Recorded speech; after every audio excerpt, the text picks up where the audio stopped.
Poséidon, dieu des mers. Fils de Cronos et Rhea, frère de Zeus, il appartient à la première génération d'Olympiens. Poséidon obtint lors du partage de la terre le royaume des mers. Toutefois, ses liens avec la terre sont très grands. Il est le dieu des tremblements de terre, étant connu comme l'effet de sa colère. Aussi, il est appelé l'ébranleur de la terre. On le représente généralement un trident à la main. Le cheval et le taureau lui sont consacrés car ils incarnent la vitesse et la force des vagues.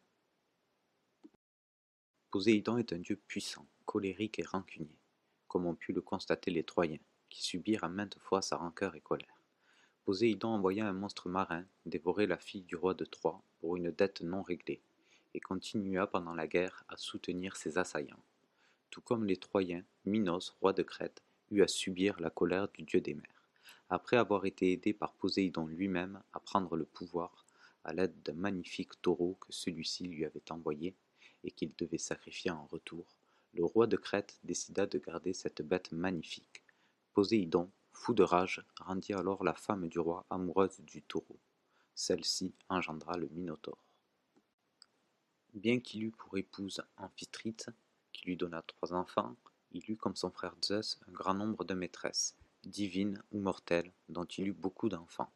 La plupart du temps, ces enfants, qui héritaient de la violence de leur père, étaient des monstres ou des bandits, mais il fut également le père de Thésée, qui fut le sauveur d'Athènes. Poséidon, circulant sur son char à travers les océans, est un dieu qui se plaît à interagir dans la destinée des hommes, et sait faire preuve de grande générosité, mais également d'une grande colère en cas de traîtrise.